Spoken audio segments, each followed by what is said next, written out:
Gonzaga would have one of the two with Rui or with Clark, but no, it's Childs and it's Pinheiro. Top 5 scoring and rebounding. This is going to be a fun game. These two played in a couple of really tight contests. One of them went to overtime. I think it's going to be maybe a 3-possession game down the stretch. Who executes, who plays with the emotion that's necessary. Yeah, that overtime game, actually, San Diego led most of the way, led by 14 in the second half, and BYU came back and won in overtime. BYU in the blue, check that, BYU in the white, San Diego in the blue. Olin Carter, the third, number 3. Good offensive players. They go inside, outside to Pinheiro.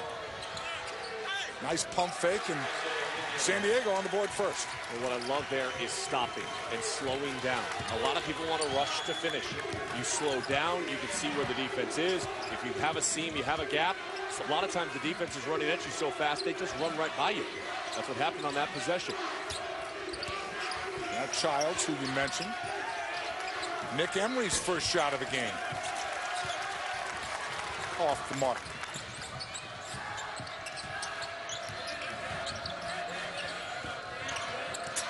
You mentioned San Diego's injuries in our first game. They're finally healthy, Shep. They have been banged up throughout the course, but that's a problem. Yeah, it was. No call. And then no hoop. The only Childs is okay with it not being a travel because he just got a rebound. But yeah, San Diego is one of those teams when healthy, a lot better than what their record would indicate, especially in conference play. TJ Hall is perhaps listening to your open on how good he is as a tandem, but misses his first shot. Nice shot fake. Great job passing it out, not charging too. And then Carter with the 3. But check that, Isaiah Wright with the first 3. 5-0 San Diego. That's a good start for him. He had a monster second half. Oh, man. Last night, 23 points, 22 of which came in the second 20. Emily misses, and Wright gets the rebound. You know what I said? It's difficult for a team, their first game playing in the building. That's Yep. what you're seeing right now from BYU. Right inside. So outside and inside, and quick timeout by Dave Rose. And his team is playing flat. It is the Toreros that are playing with the emotion and the bounce in their step. They just watched Pepperdine advance. They're saying, hey, why not us? Don't need to read lips to know that he's not happy. No, what he's asking for is heart. What he's asking for is passion. And this has been a team in BYU that's been down this road before. They have trailed by 14 even to San Diego and came back and won the game. So it's not panic time, but it's wake-up time. That's the alarm clock trying to get set off by the head coach. Hawes defended nicely by Carter. Now Yoli Childs. Shot clock's down to 5. Childs has to fade away. Tough shot. Really good defensive possession that time by San Diego. Isaiah Wright, long 3, feeling it. And as Isaiah Wright goes, so does the team. Well, if that's the case, they're going right now. 10-0 run. He's got 8 of them. It reminds me of Anthony Ireland, who played for LMU and made an improbable run here at the WCC tournament his senior year, who just had sensational outing after sensational outing. Can he be the guy? 10-0 start for San Diego. Childs can't get it to go. This is shades of Santa Clara not being able to find the hoop the other night.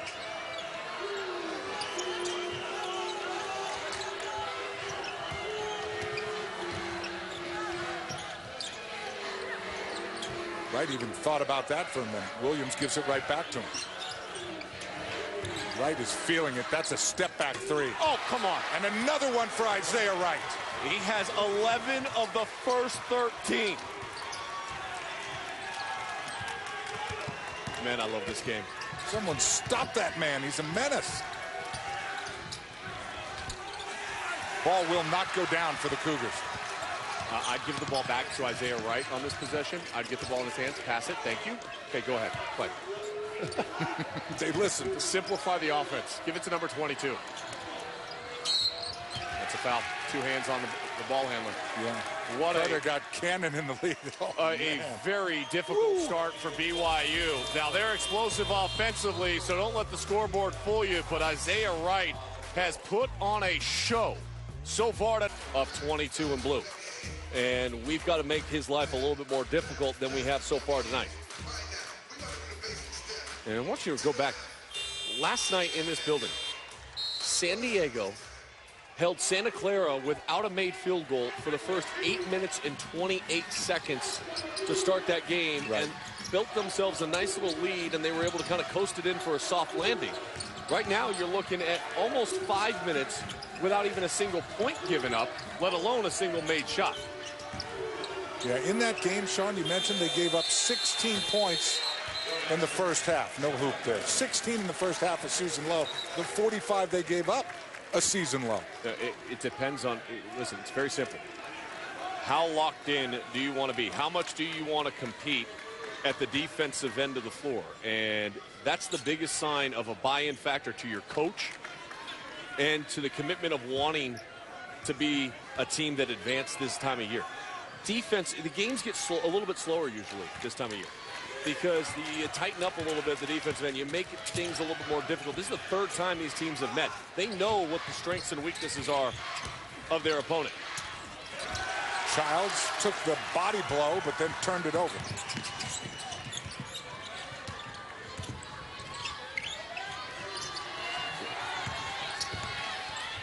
Wright kicks it out. The three by Williams is off.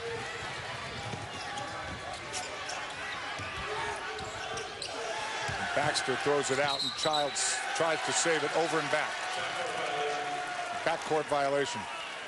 And Dave Rose, who's had such a great tenure at BYU, wins 20-plus games every season, 13 consecutive years of being able to do that. Looking to make it 14 consecutive.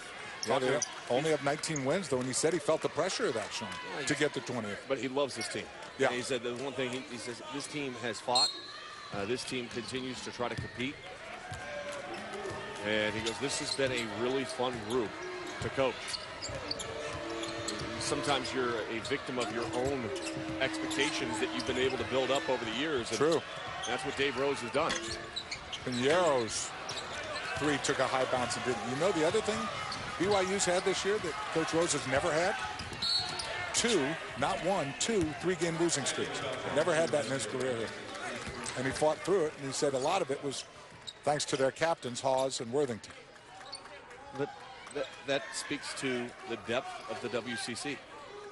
That this is a league that continues to show that it is deep, and that the bar, yes, it looks skewed because of the results you see from Gonzaga.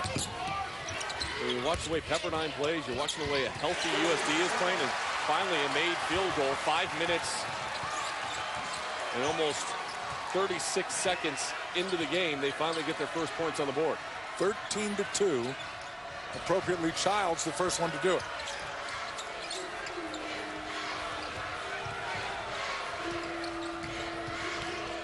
Wright still creating his own shot, but misses that one. And Cannon tripped. And they call a foul on Wright. So 2 fouls on Wright. Take a look at this, Sean. He tried to kick the ball. That's worthy of looking at, to be honest with you. Dave Rose is asking for them to look at it because he wants them to see that it's what we're seeing right there. You stick your leg out like that, that is a dangerous play. And Dave Rose has asked the officials a couple of times to take a look at it, and nobody did. And the ball's back in play now. And Wright has 2 fouls.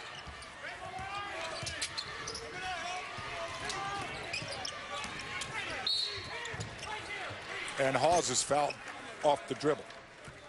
One of the things Hawes does an outstanding job is drawing fouls. Think about this. Last 5 games, 43 free throws attempted. 43. In the last 5 games.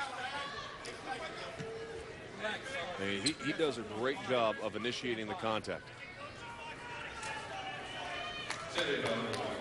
He shot 159 free throws. Check that, 182 free throws in a year. He draws contact. I mean, that's crazy. He's got great speed. He's aggressive. He wants to attack. And a lot of conversation going on across the way here. Well, they can't review it now, right? We played. Yeah. They can't review the kick one. They were looking at the last one. Childs banks it in. That's a good sign, though, that he's made the first 2 baskets for BYU. And notice, without Wright scoring, it's a good thing when one player's hot, but somebody else has got to score for San Diego.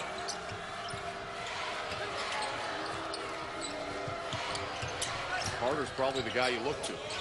He's short. Here comes BYU. Hawes jacks it up for 3. Short. 23 is Finn Sullivan. He's a freshman from Torrey Pines. Pretty good shooter. He's had a good tournament so far.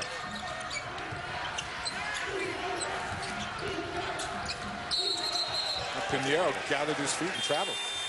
So all of a sudden, the last couple of minutes now, it's been San Diego that's gone ice cold at the offensive end of the floor.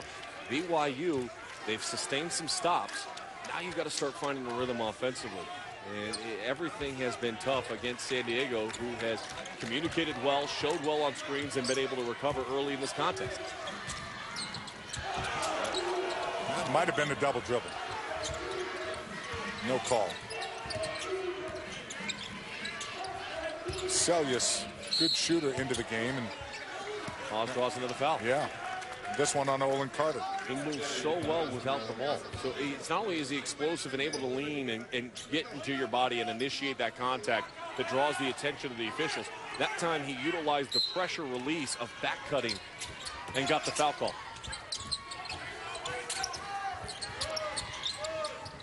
Go back into the post. Childs with the left. That was skilled. Childs with 6 points for BYU. It's been about 2 players so far with the offensive scoring. 4-minute drought for San Diego. Oh, that is just man-on-man strength right there as Alex Floresca waited and shoved him and then laid it in. Great center of gravity.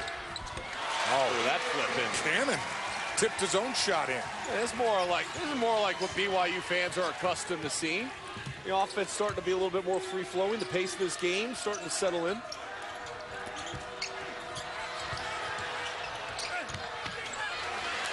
Pass too hot for Floresca.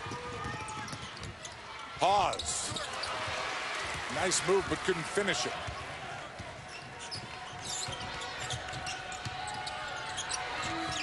Pinheiro with a good look. And he knocks that down. And it's a foul against BYU. So it's going to be San Diego ball. It's a foul on Emery after the shot went up. 17-8, San Diego with the hot start. Pinheiro trying to pick up where Wright left off.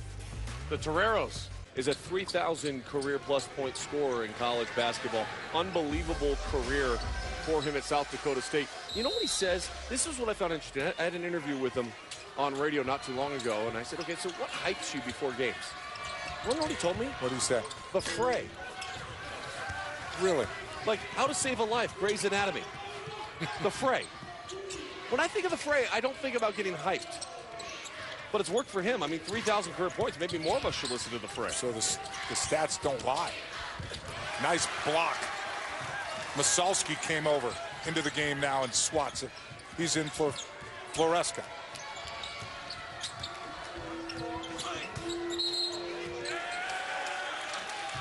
And an offensive foul on Yayan Masalski. What gets you hyped? I listen to old Mellow stuff. You wouldn't know it. Hey, you surprised me. Jim Croce. Yeah, no clue. You've never heard of him? No clue. Okay. You like Barry Manilow? Is that big for you? No. No. Michael Jackson? Okay. No, maybe.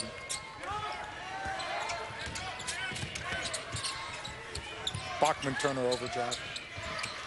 Yeah, still haven't hit one yet that I know. Find somebody you've heard of. You heard of Elton John? Yes. You like him? Rocket Man, new movie coming out soon. something. Is it out yet? It might be out. Yeah, Hollywood's doing a good job of remaking old rock bands and old musicians into movies. Shot clock down to 12.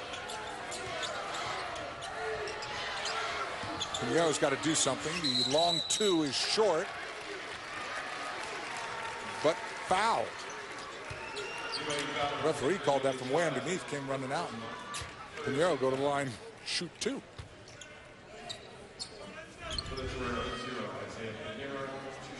That's a good call. He got hit. Pinheiro, you mentioned first team all WCC, 16 double-doubles this season. How about 5 out of the last 6 have been double-doubles for Pinheiro? And the one he didn't get, the last one, he was 1 rebound shot. Unbelievable. I mean, a picture of consistency. 15 games with 20-plus points. And he has battled some foul issues over the course of the season, but he has been spectacular. Speaking of that, right back in with the 2 fouls. Right already with 11 of San Diego's 18.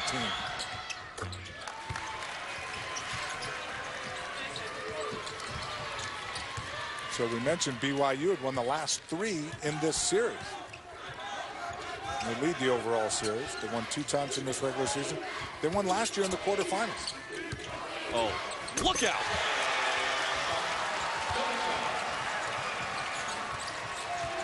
Yoli Childs is trying to will his team to wake up. They're down by 9, but what a move. Wright kicks it out. Williams. Let's see if they get Wright a shot. He's back in, has not shot again since he came back in this game. The way Isaiah Wright's playing, I played no help defense off of him. Instead, now Pinheiro's got to shoot it. Leans in, and a tough runner by Pinheiro. 11-point lead for San Diego. I want to remind you, this is the 7 seed San Diego. This team doesn't look like a 7 seed, does it? Well, I want to remind you the 8 seed Pepperdine already won. Well, people around the country need to pay attention to some of these smaller conference. Nice pass teams. by Wright, who found Malsowski underneath. You got to worry about Wright that much. Some other things are going to open up.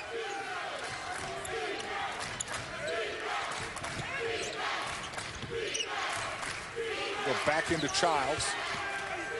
Going against the bigger player, but a travel on Childs. Well, the official on the end line had a foul. The one on the outside had a travel. There was no travel on this move a couple of possessions ago. A little shot fake. The defense gets off balance, leaves your feet. As soon as the feet come off the ground, he knows that there's a seam to attack and finishes strong. That is like a running back waiting patiently to see the hole open up, and as soon as they do, boom, right through it. No one wanted to take a charge on that. No, even if they could have. Emery almost had a steal. Now it's 5-on-4.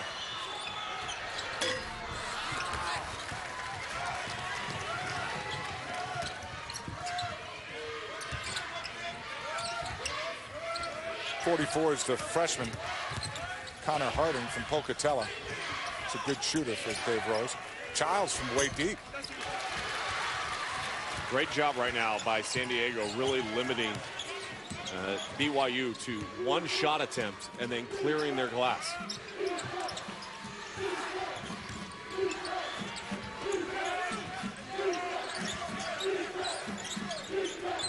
Watching Wright pretty carefully, and that leaves Pinheiro open. And Isaiah Pinheiro hits a 3, and Dave Rose wants to time out and talk about it. We came into the game talking about Childs and Haas. My mistake, America. We should have been talking about Wright and Pinheiro.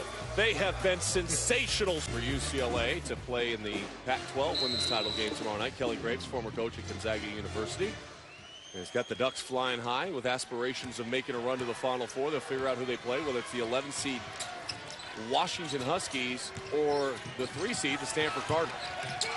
That's off Baxter. I mean, San Diego ball. Look, BYU is disjointed. They are not connected at either end of the floor.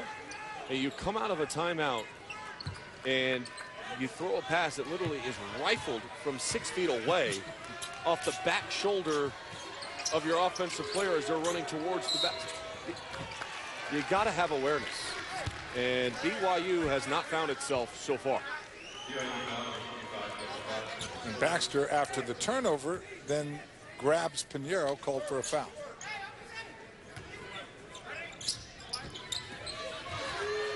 So far, 4 turnovers and 28% shooting from the floor for BYU.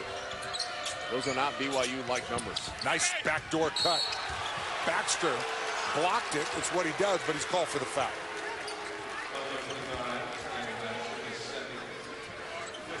So 2 quick fouls on Baxter, Sean. So you got some foul issues. You've got Pinheiro going back to the free throw line. I mentioned Baxter before in his first career start versus LMU. 25 and 10. The only other freshman to do that was Sean Bradley, who I pointed out was tall, and you agreed. All of these statements are true.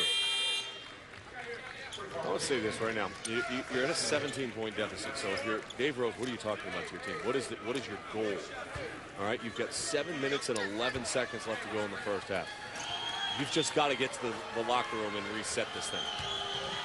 But part of it is you want it to be under 10.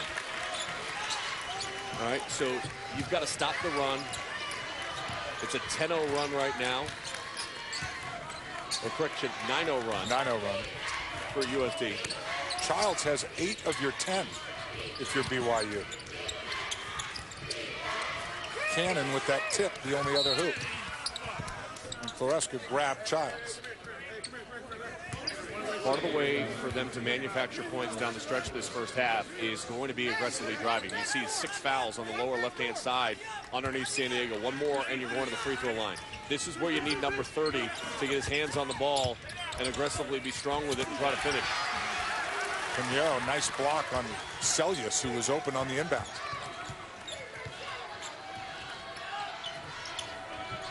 We're losing an hour of sleep tonight, right? Right. We do change the clocks. I'll tell you what, BYU would like to roll the clock back, start this thing over. His footwork was off right there. Yeah, it was. Haas stumbled a little bit driving the lane. He shortened up his steps and chopped it a little bit and threw himself off balance. That was strange for a player that's played so well over the course of this season. Pinheiro. Got it. Good bounce. Very soft release, soft touch. Very compact in his release on his shot. 20-point lead right now for San Diego. The earlier game, Pepperdine, the 8th seed, who had to play before, beat USF, who was waiting. And now San Diego looking really good against a team who had to wait, BYU. Waiting or not, you got to play better. I mean, it's March. Like, it sounds like a cliche to a lot of people, like, oh, it's March, it matters more. I've been in these situations. March does matter more. It's like watching the NBA. All of a sudden now we're coming down the home stretch of the regular season. You're seeing physical games, guys flying around. It's not just about the fourth quarter anymore. It's like, hey, we got to improve our seeding. We've got to try to make the playoffs. It's real at the college level too. And BYU has not matched the intensity, the execution, and the precision that we've seen from San Diego. Wright is fouled. Wright still has 11. He had 11 early, and he hasn't scored since he re-entered the game. He left for a while with the 2 fouls. That's because Pinheiro's doing all the scoring now. Right. Yeah, Pinheiro has 15. Oh, Floresca was just left wide open. That just tells you how disconnected BYU is.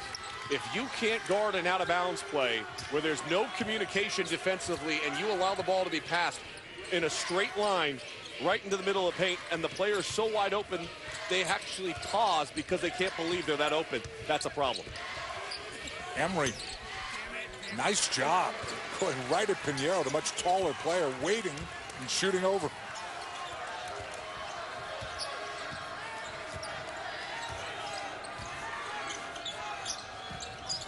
Those have come few and far between for BYU. Floresca foul. Let's go back to the inbounds play, though, on that last possession. It's about communication. Watch the screen. All right, here's the screen on your screen. Defensively, you're going to match up here, then you've got to stay with your man there. Instead, you got two guys running to a guy running the court. Now, wide open. He's so wide open, he didn't know what to do. He took a dribble. He was so wide open. Like, what am I doing so wide open? How did I get this open? All I did was set a screen. Listen, you're a youth basketball player. You want to know how to get open. You want to get shots for yourself. It's very simple. Become the best screener on your team. Everybody usually, especially when you're young, they all follow the ball. So if you want to be wide open and get a lot of clean looks for yourself, try to get somebody else open. It's a selfless act that turns into a selfish act that'll find shots for you. And then you got to hope you're playing with people smart enough to get it back to you. 34-13. Well, if not, then you say, I'm not setting you any more screens. Go on to the next guy and set screens for him. So you find someone who'll get it back. Pause. No. You mentioned this a couple of minutes ago. For BYU. Yeah, go ahead, partner. You mentioned this a couple minutes ago, though. This is a San Diego team that allowed only 16 points last night in the first half against Santa Clara. Yeah. Look at the shots that they're getting. I mean, they are setting screens and just exploding right towards the basket. They are slicing and cutting up BYU. Screen away, curl it. You're chasing, you're trailing, you're late in the help, and now you're giving up free throws. So Finn Sullivan, the freshman from Torrey Pines, 5 points, 5 rebounds in 13 minutes in that big win over Santa Clara the other night. He's long, plays pretty good defense, and Coach Sam Scholl's finding a lot more confidence in him. Season high, 11 points twice. Did it at Pepperdine, then did it at home against Portland, as you mentioned. He's going to be a guy that's going to really develop and grow into a very nice player. I think, like, as much as I'm high on Baxter and how good I think he's going to be an all WCC player for BYU, I think Sullivan has a chance to emerge into that as he grows and his body fills out a little bit. Very thin in his frame, very wiry. And as his body matures, he's going to become more confident and be able to sustain and go through contact more often. TJ Haws will go to the free throw line, which is something he does, but this is the first time he's going now in this game. Haws has yet to score. Now he has the best free throw shooter in the conference at 87%. Well, final 4 minutes and 16 seconds. If I'm TJ Haws, every time I get my hands on the ball, I'm looking to see if there's a seam that I can attack right away and see if I can manufacture points. Slow down this game. No one is shooting the ball well for BYU outside of Yoli Childs. So slow down the game, get to the free throw line, and once you see the ball go through the hoop a couple of times, it's amazing how much better of a shooter you become in live game action, even if it's at the free throw line.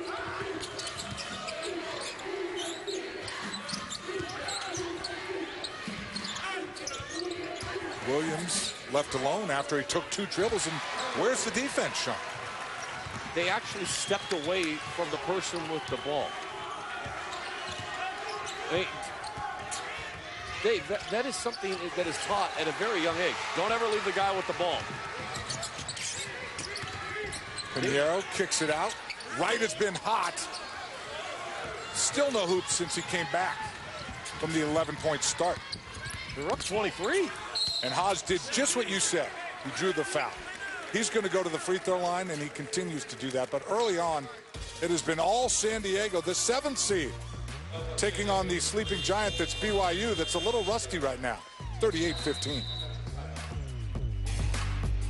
You backed up and gave about a good 6 feet for a free throw line jump shot. That is a complete breakdown defensively by BYU. And you know it is not BYU's day when TJ Haws, an 87% free throw shooter, misses a free throw. They need to get back to the locker room, and they need to exhale and just breathe and just be like, you know what? The first 20 minutes, we weren't ourselves. If we're going to have any chance in this game, we don't have to panic. It's not about adding more pressure to who we are or what we have to do. It's about being ourselves. Let's get back to playing our brand of basketball. We have not dictated the tempo or flow of this game at all. Shot clock down to 5. Williams. And a nice job by Pinheiro keeping it alive. Well, it's just who wants it more. Right That's now, an effort San Diego play. by far. That's a 50-50 ball. Who wants the ball more? There's no question which team wants it more here in the first 20 minutes.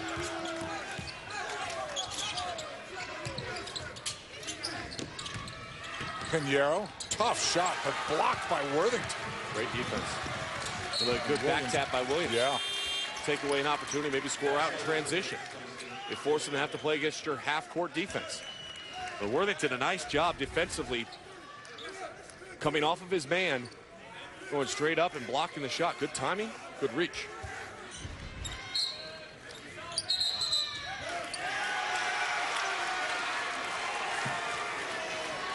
A foul on Worthington.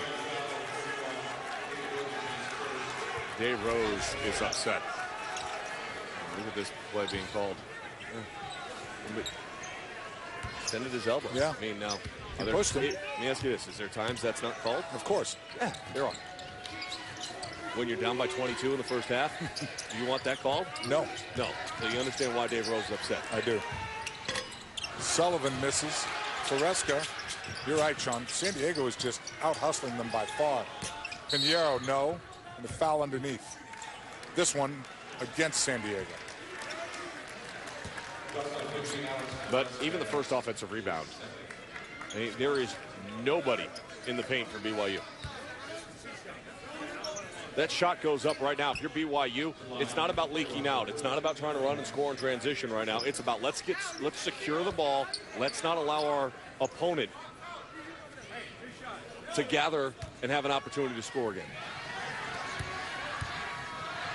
So Worthington, who used to be in the starting lineup, and senior, one of the captains, co-captain with Hawes, makes the free throw.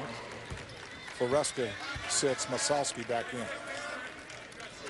He had 0 points scored in the last 4 games. Opportunity to score some points right there. Second one no good, so the lead, 38-17, coming up on 2 minutes. Look, we were at shoot-around for BYU.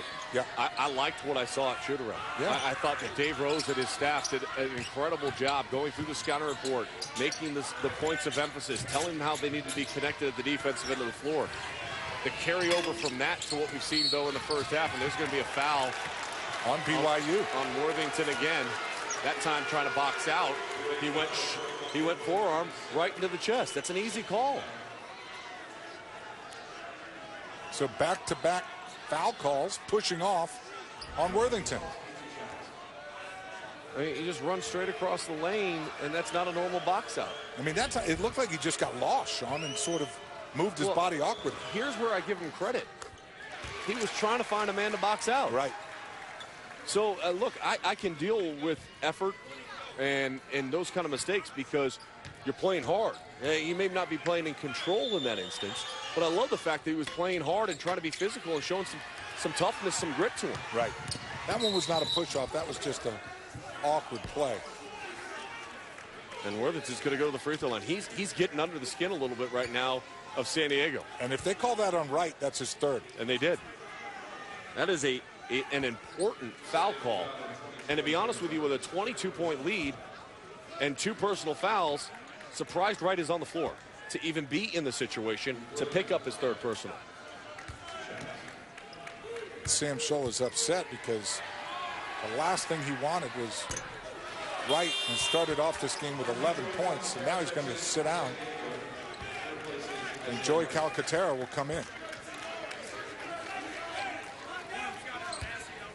You got plenty of time in the second half. You can get some fouls if you want to. I mean, you play with 3 fouls for a long extended period of time. Yeah, absolutely. In our earlier game, Colby Ross did just that. Emery was bounced from behind. Nick Emery's going to shoot 2. Well, Worthington slipped because of the sweat from Emery when he fell. He went to go pick up his teammate, and he fell. But look, a little bit of toughness here. This is Worthington, by the way. I'm just telling you, for BYU. This is all Worthington. He has set the tone. Right now, you've got frustration starting to set in a little bit. Worthington, though, in his effort, even in some of those fouls, has turned into a positive for his teammates to start injecting a little bit of energy here in the waning moments of this first half. Emory misses. They got to make some free throws. Yeah, they do. I mean, you've had opportunities, and you're now 5 of 11 from the free throw line.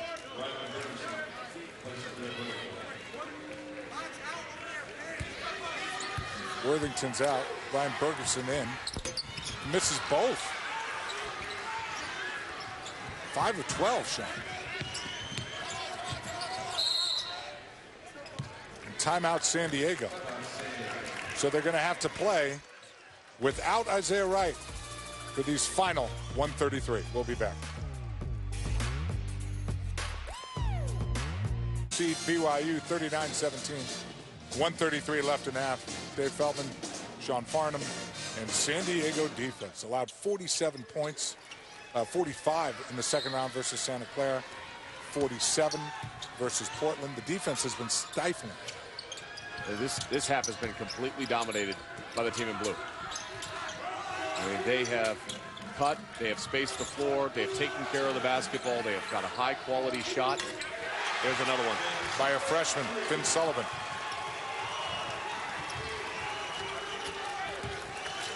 Everything going San Diego's way right now.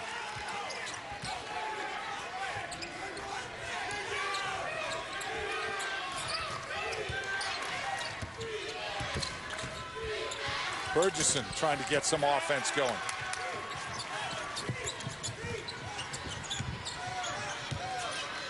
Dave Rose cannot wait to get his team into the Yeah, locker. what is he going to say? You just got to. You're not going to dwell on it for too long. I'll tell you that. You're going to talk about a couple things defensively, what you need to do to try to ensure that you make life a little bit more difficult for San Diego at the defensive end. Offensively, you got to say, guys, that's just not us. That's the worst half of basketball that we've played all season long. And now forget it. Oh my goodness, things are going San Diego's way when that goes off almost the top of the backboard and drops in. Joey Calcaterra hadn't scored in 4 of the last 5 games. Hasn't made a shot in 5 games. And now the circus one goes. Child grabbed by Mosalki. This almost went over the backboard, Sean. I'm just stunned right now in this first half. Like, if you would have told me that we'd be looking at a 27-point lead, potentially going to the break for San Diego, I wouldn't have believed it. I wouldn't have either. I mean, BYU was the 3 seed for a reason. They're a very good basketball team, but this has been all San Diego.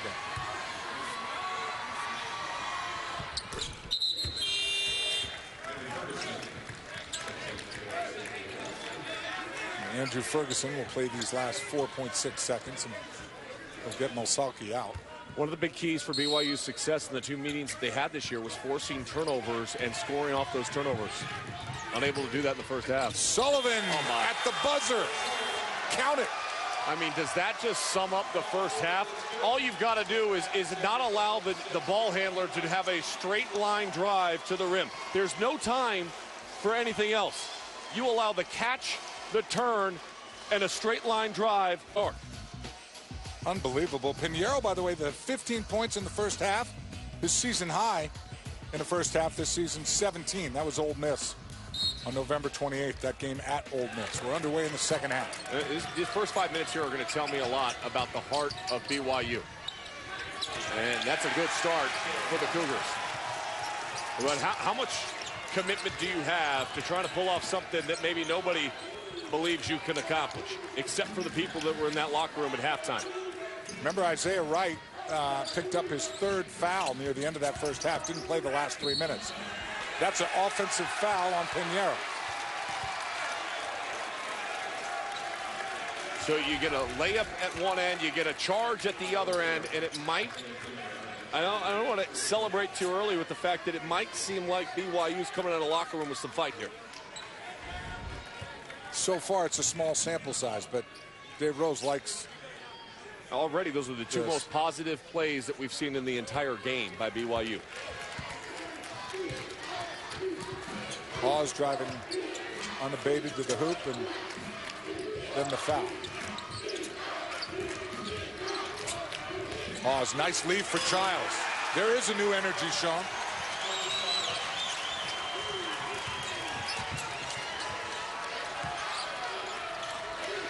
Great second half start for the Cougars.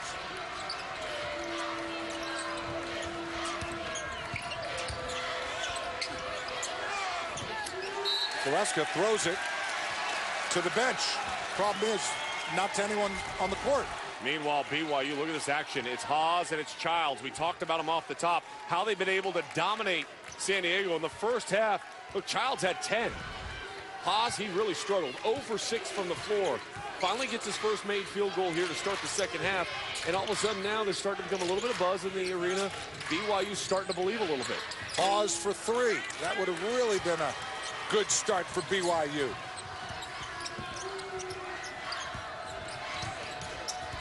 Right to it behind Carter, and he almost lost it.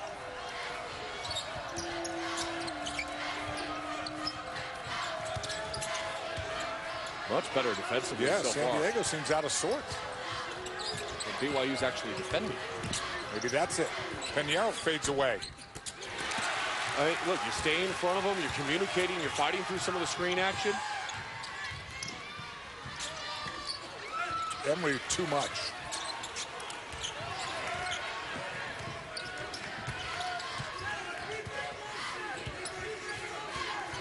Sam Scholl, no timeout, just sort of says, let's regroup, and tells him what to do, and then Emery fouls right. Well, Emery took a bad angle there. I mean, you're basically out of bounds anyways when you committed the foul, reaching over the top of right. If you come underneath, it gives you a much better chance.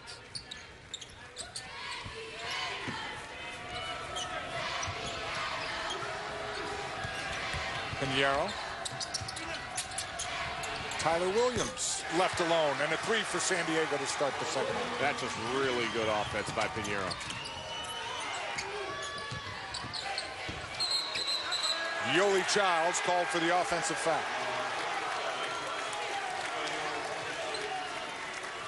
Trying to do a little bit too much, but I like the effort.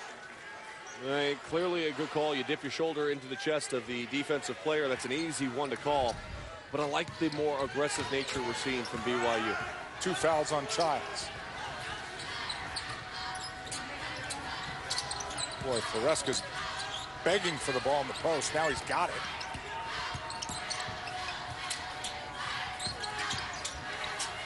Williams defended well. Shot clock's down to 6. Pinheiro's going to have to shoot. He does, and he makes it. Pinheiro is so impressive because he is so comfortable with the ball in his hands. As he turns, he's able to create space off the bounce and elevate up and finish. Pinheiro has 17 right now to lead all scorers. You go that last basket for Pinheiro, and watch where he catches the ball, how much poise he sees, the opportunity, a little step back, a little hesitation. Doesn't rush it, doesn't try to overcommit himself. Reads the defense extremely well. Looks tired there. He's taking some deep breaths. Pinheiro's been working hard. And BYU throws it away.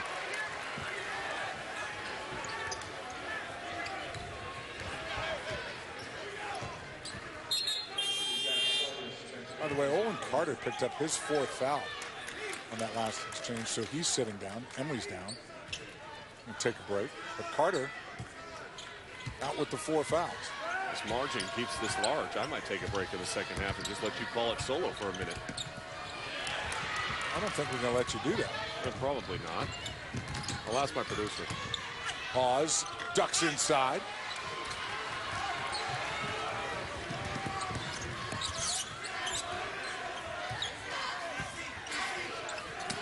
He said no. I asked him. He said no. You can't do that, Sean. Malsowski up close. 30-point lead for San Diego.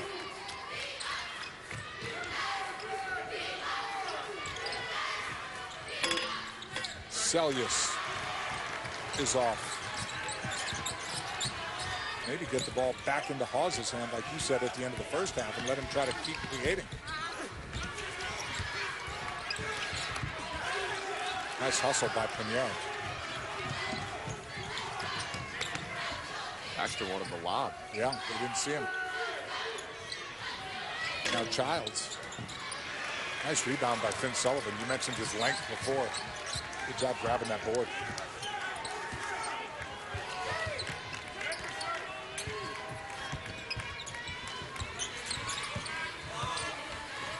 All right, kicks it out to Williams for three.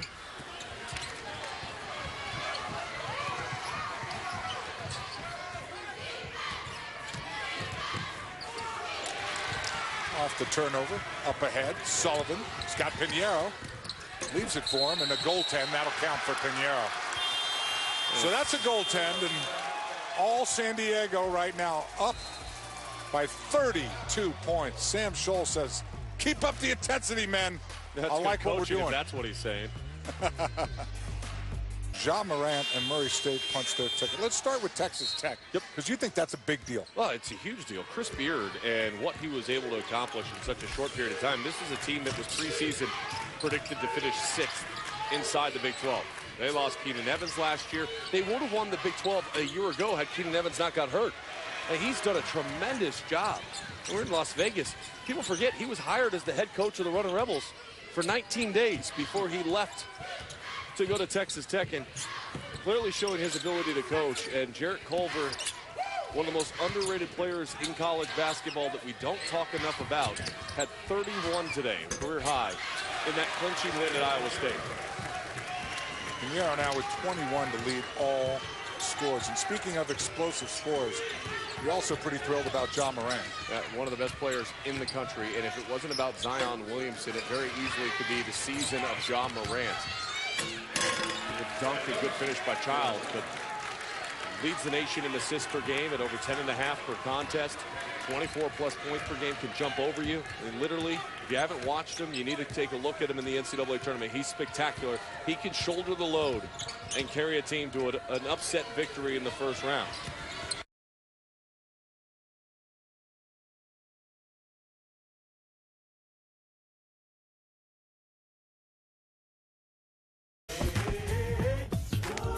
The spacious Volkswagen Tiguan. More room means more fun.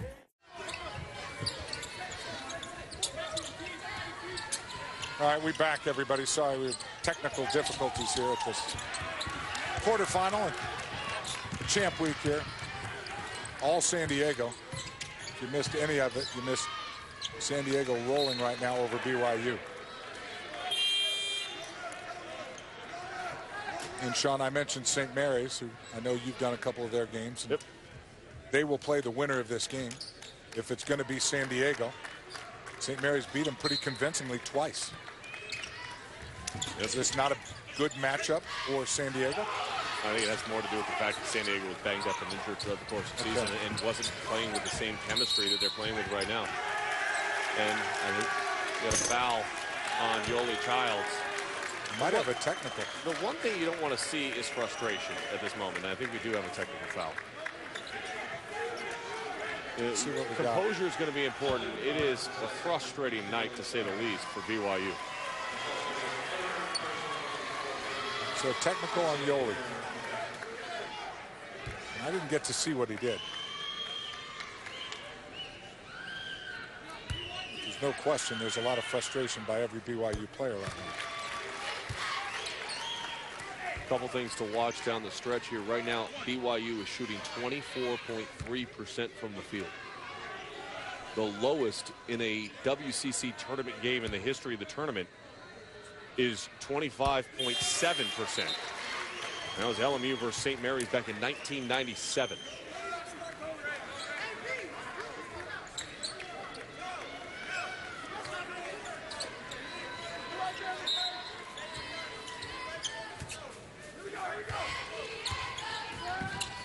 Childs, I think, just frustrated. Took it out on the referee. He's going to sit for a while.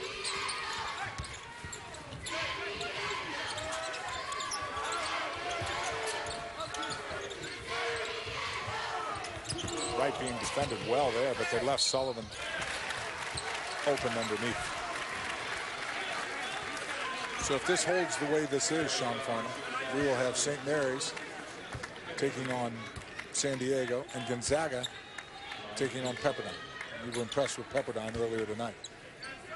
I know we're never supposed to say it, but I'm just going to tell you. Go ahead.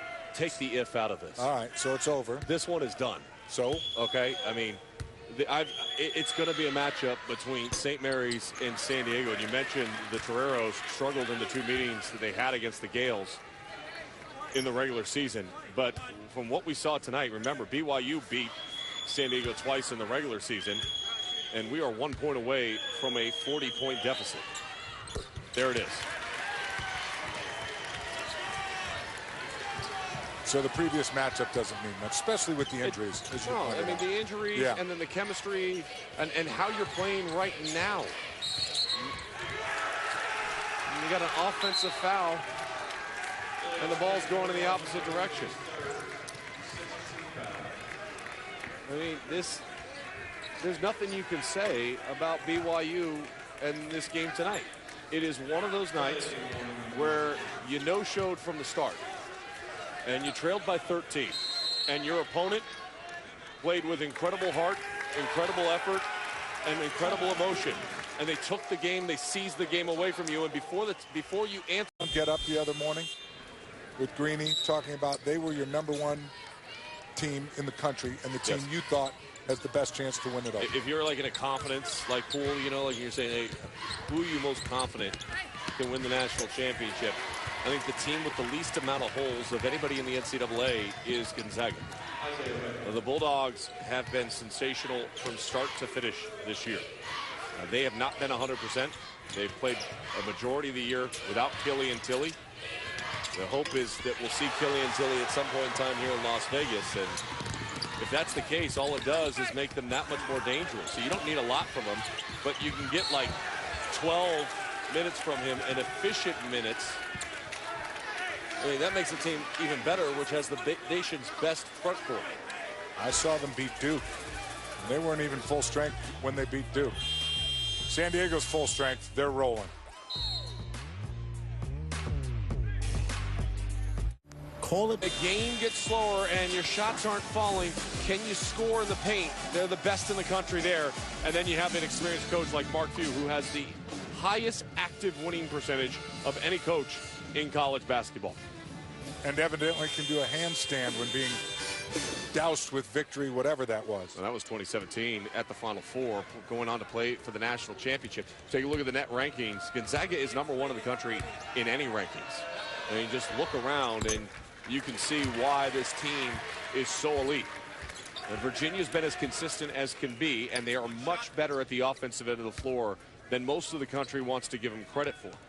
And people think about Virginia, they think about this slow style of play. Their scoring is up by about 6.5 points per contest this year.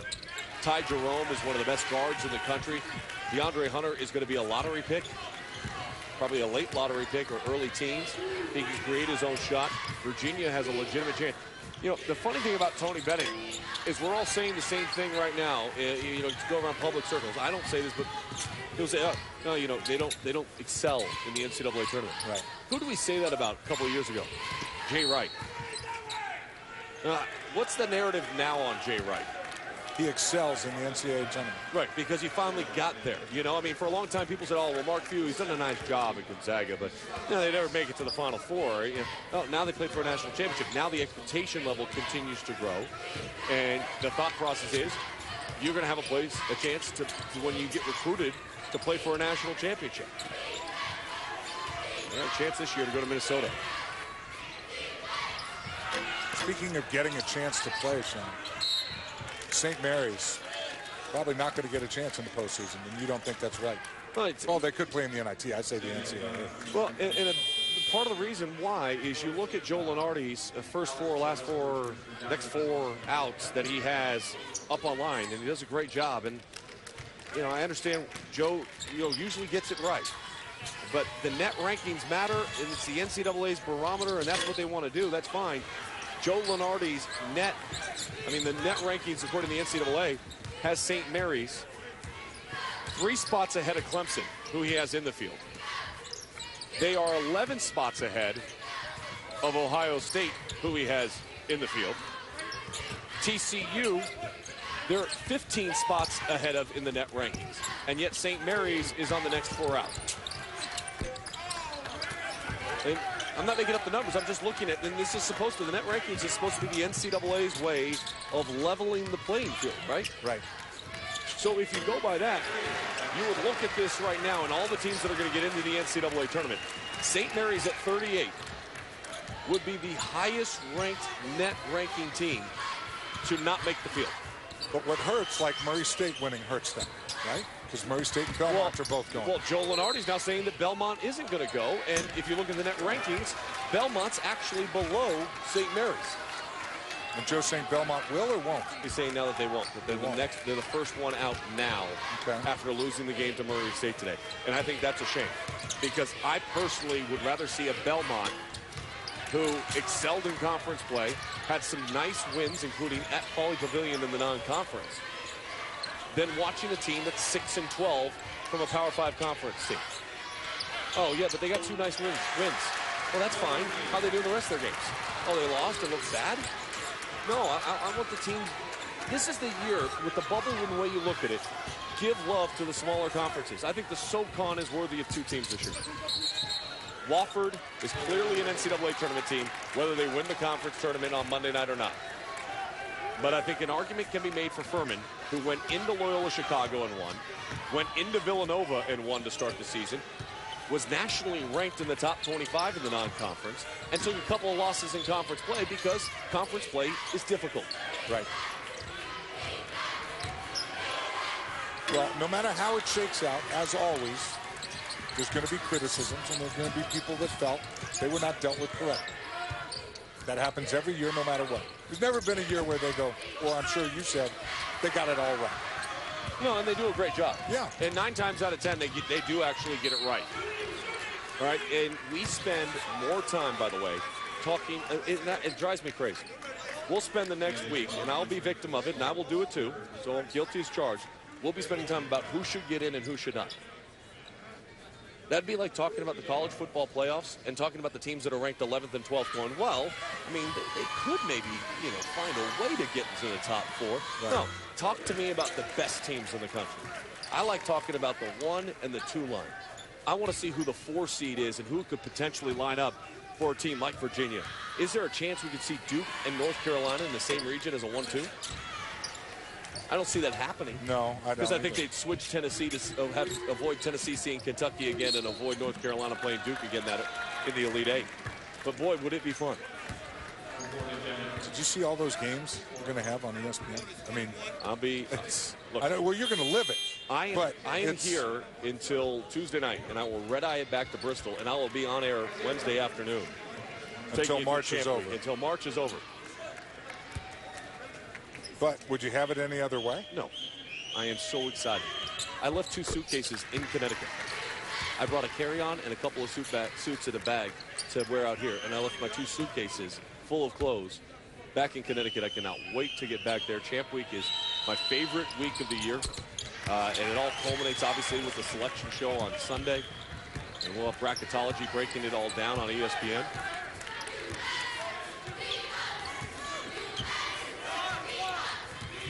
By the way, what is Dave Rose trying to accomplish here, Sean, with these final 8:26? I mean, he's still got Hawes out there. Childs went to the locker room.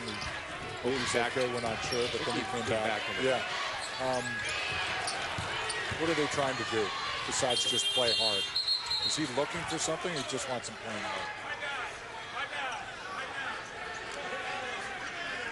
The ball hit the rim, and Tony Padilla blew the whistle, and an inadvertent whistle, and it's a jump ball. So it'll go the way of San Diego. Like, is he evaluating now, or just just effort? No, what he's doing is trying to get 8 minutes to run off the clock as fast as possible. Yep. I mean, he's been through so many games and has been on the right side of so many games and so many big wins. And this is one where you're going to look back. Look at that cut there. Oh, my. By the way, Sullivan has 15. That's a new season high. He's going to be great. Yeah. He's going to be a really special player in the WCC. I thought that before the game, and now watching him in person for the first time, I like the way he moves. I like his understanding of floor spacing. That back cut that he just had was a perfect pressure release. Now he's curling. Pinheiro with the illegal screen. And you know what?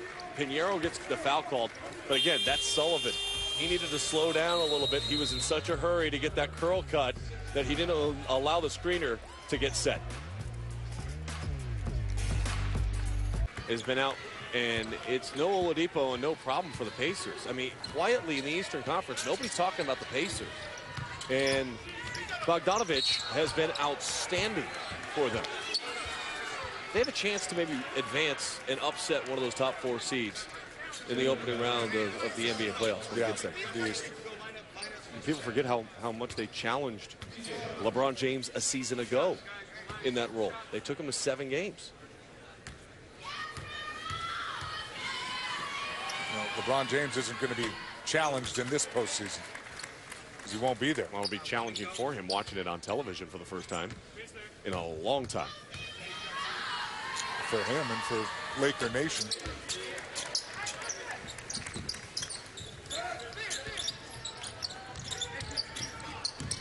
We mentioned our earlier game, Pepperdine, the 8th seed, upseat the 4 seed, USF, and we will have another upset here when 7:23 expires.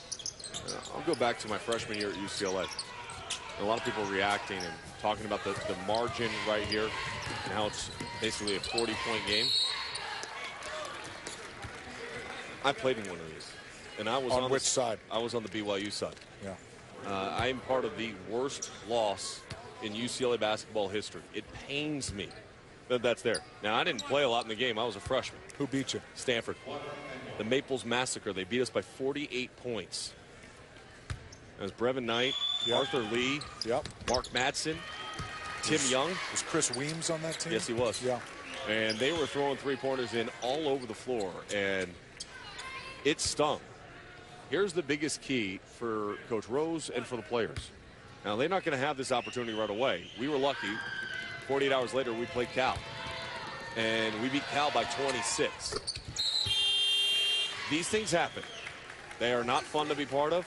When we start talking about historical numbers for our conference tournament like we have, the margin right now, if it stands, would tie the biggest margin of defeat in WCC history. Their field goal percentage would be the worst ever for an entire game. Those aren't fun things to be part of, and it stinks. But how do you respond to it? What's practice going to look like on Monday? You know, well, the problem is, you said you got to play Cal. What are they going to prepare for? Well, NIT. Hopefully. Yep. Opportunity to play in the postseason. Yeah. So how much pride are you going to show? And how much spirit are you going to practice with? What kind of leadership are you going to have from within as far as the voice of the players? Look, Steve Lavin deserved a lot of credit for us bouncing back against Cal. But I will tell you, Cameron Dollar, who's now a coach, which shouldn't surprise anybody, Charles O'Bannon, who is a coach, and Bob Myers, who's the NBA Executive of the Year of the Golden State Warriors. Those were our leaders. Those were 3 really good leaders. And they got us refocused and recalibrated extremely quick.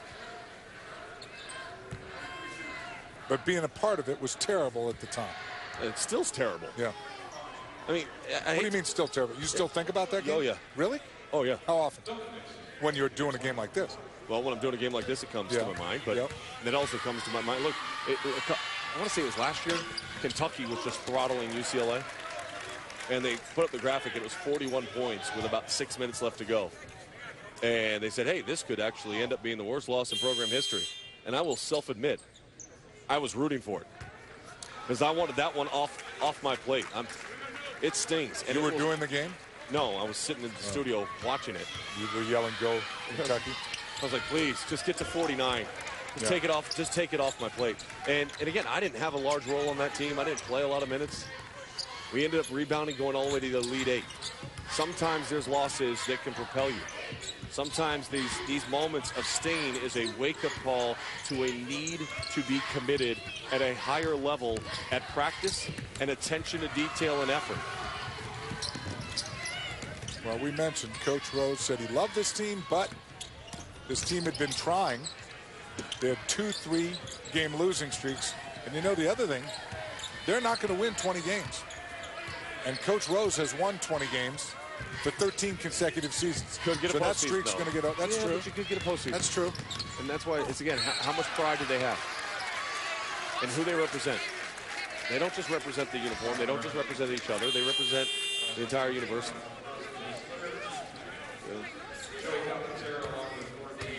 NCAA tournament, my senior year, we beat Maryland by 38. It's the largest margin of victory for a lower seeded team beating a higher seeded team in the NCAA tournament still to this date. Gary Williams in Maryland the very next year went all the way to the Final Four. That was the 2000 NCAA tournament. Right. They went all the way to the Final Four. And the year after that, they won it. Right. And that loss was something that propelled them. I think that's a travel, yeah. Thought it was going to get blocked. But when you have those kind of games, again, does it get you in the offseason? How long until you start working to get better? You know, if there is no postseason and there is no tournament, which I think there will be for BYU, but if there's not, how fast do you as a group get together and say, okay, what we just went through will never happen again while we wear this uniform? Yeah. And credit to San Diego. Spent a lot of time talking about BYU and how BYU feels in this moment. Well, San Diego should feel thrilled. They came out tonight with an opportunity to continue to play basketball on a season where frustration could have easily set in numerous times because of the number of injuries that they dealt with to significant players that changed the way their conference record looks at 7-9. This is not a 7-9 team in the WCC, and they're showing it tonight.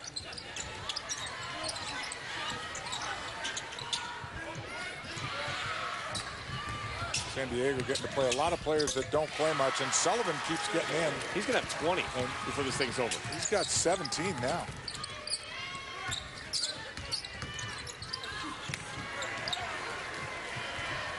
And right now, if you're San Diego, slow things down, work the clock, no quick shots.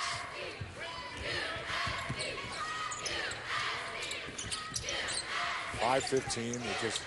Coach Rose, he's been standing, by the way, for 15 minutes. Just thinking tick, tick, tick, tick, tick. He hasn't sat down. Well, he's not going to stop coaching. Nope. Yeah, I mean, it's just not who he is. A lot of people don't remember, you know, he was a good player. He was the captain of that Phi Slamma Jamma team. Yep. And well, Houston, by the way, Houston is a team that nobody's talking about. Speaking of Houston, that I think could make a run maybe to the second weekend, maybe an Elite Eight type team. Defensively really good. Dejan, don't call me Al Jarreau, is one of their best players coming off the bench. They got Armani Brooks, who's very strong. Their offense has become a little bit deeper as the season's gone on. You a big Al Jarreau fan, by the way? I like Al Jarreau. Ever seen the Roof Garden? You like that song? No. That's one of his more popular songs. You like Al Jarreau. What happens is when you're in studio and you're watching and you see the last name Jarreau, you immediately go start thinking Al Jarreau, and you start going through YouTube and you start, oh, remember this song? Remember this song? Some of them I can't believe. I mean, people like this. Well, you've had to listen to a lot in the studio this year. He's played well. Yeah.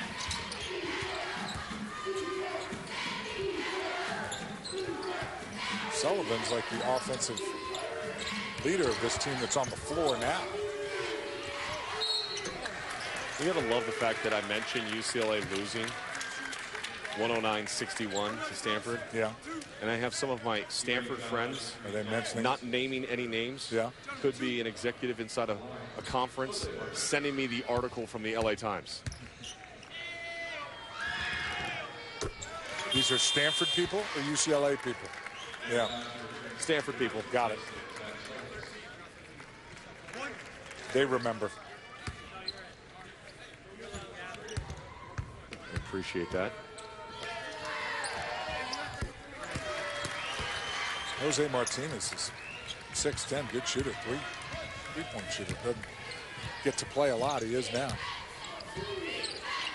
Everyone is now.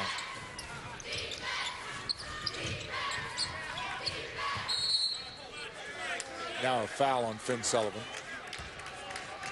San Diego, give him credit, still playing tough defense, trying to do whatever they can. These are guys, a lot of them are on the floor that, as you mentioned, they don't get a lot of an opportunity. And so, you know, they play every game, but extended more tonight. And I think that's the biggest key. Here's the, you know, we talk so much about what's Dave Rose thinking. Well, the biggest thing for USD is they're also looking at the clock saying the same thing. We want this thing to get over because we don't want to break how well we've played, or the synergy in which we've played at, and maybe deviate from our system and develop bad habits. Right. To the credit in which we've seen from USD so far, they've maintained who they are throughout the course of this game. They haven't broken off on an island saying, you know what, I can get mine. I'm going to try to play one-on-one basketball. They'll also have a day off before they have to play St. Mary's. I'm St. Mary's. I'm watching this film real close.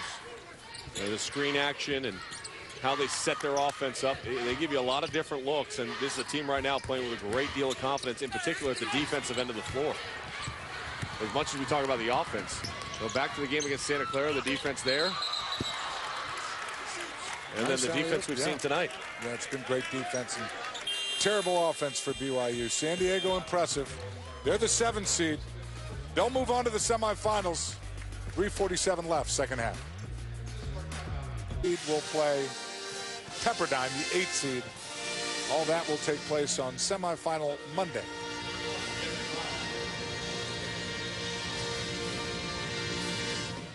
Sean, you will be here to call those games. I will be here. I'm not going anywhere. Love Las Vegas. You know what I also love? The Cougar. I mean, the mascot for BYU has reached epic level of fame. Those dances that he puts on at halftime of the football game or whenever they do it at the football, I haven't been to one of them. I'm just telling you, Cosmo's my guy. Like, the most athletic, energetic, best dancing mascot in the history of college athletics is right there. Have you seen those videos? I'm glad you said college. Yeah, I would. No, I haven't. But I've heard about him. Oh, my gosh. Somebody at Dave Feldman on Twitter and send him a couple videos of Cosmo dancing. That's the only thing I'm disappointed about now is that we didn't get to see Cosmo dance. And you know, Cosmo's, he's getting a lot of attention. The fans love him. Well, look at the score. It's kind of hard for him to be excited. That's true. That's a fair point.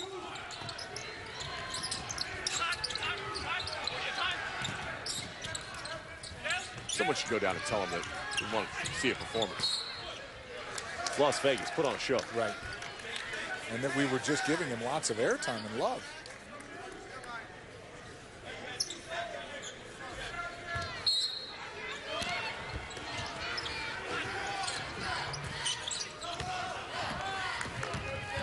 I give BYU credit. They are still playing hard. It's a difficult time to do that.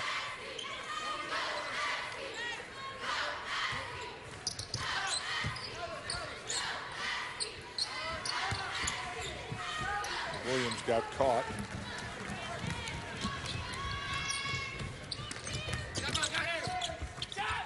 Burgesson is open. Baxter cleans it up. That was a great pass to Baxter. I don't believe that was a pass. What? I don't believe that was a pass. How? That was a great pass. Without being unselfish. He disguised it as a shot. That's what fooled the defense. That was the beauty of what he did. Well, he did it well, for sure. It was like the David Copperfield of BYU. It was an illusion. Yeah. You're thinking one thing, but it's really something else. Oh, get that stuff out of here, Baxter says. Those two freshmen are going to be fun to watch, though.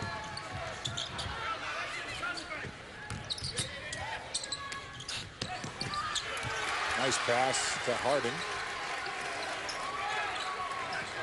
2:20 left. Another foul on BYU. And yet more subs will get to come in for Dave Rose and see some action.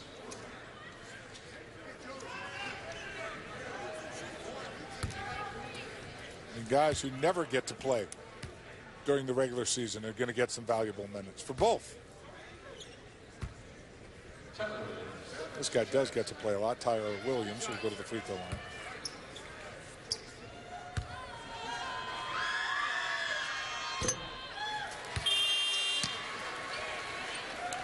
One of the good things about this conference, unbelievable media relations directors across the board. Yep. So great to deal with. Kyle from BYU, pleasure to get to sit down and talk to him. We had a great time with him. He's one of the best media relation directors in the country. Does a great job for Coach Rose.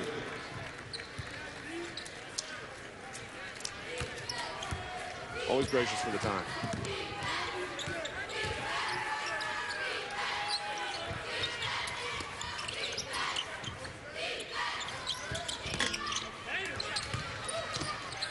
Two minutes left now. 2 minutes is Harding get a chance for a three-point play.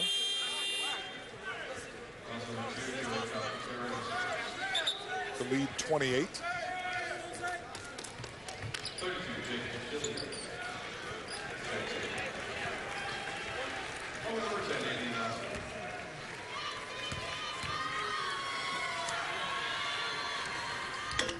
Harding makes the free throw.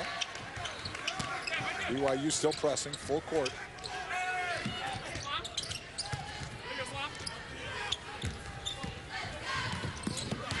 San Diego gets it across the timeline. That shot was blocked by about 8 people. That would mean somebody on his own team also blocked the shot. You know Correct. that, right? That's why I said 8. All right, good. I'm making sure I'm following along here. I'm glad you were listening. I'm still paying attention to what you're saying. Yeah, you are. We got to get Jake Gillum a shot here. Jake Gillum just checked into the game. Sophomore from Torrey Pines, number 32, center of the screen. Yep. Big guy. As well as number 31, Simon Stringer.